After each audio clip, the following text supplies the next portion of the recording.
CM times news కి స్వాగతం.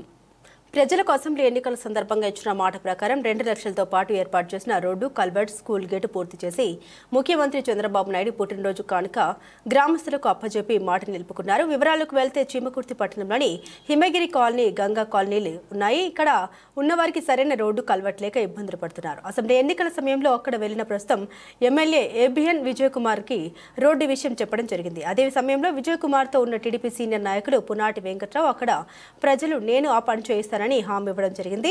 ఇచ్చిన మాట ప్రకారం రోడ్డు, కల్వర్ట్, స్కూల్ కి గేట్ ఏర్పాటు చేసి ముఖ్యమంత్రి చంద్రబాబు నాయుడు పుట్టినరోజు కానుక ఇచ్చి పునాటి వెంకట్రావు మాట నిలబెట్టుకున్నారు. ఈ సందర్భంగా గ్రామస్తులు కృతజ్ఞతలు తెలిపారు.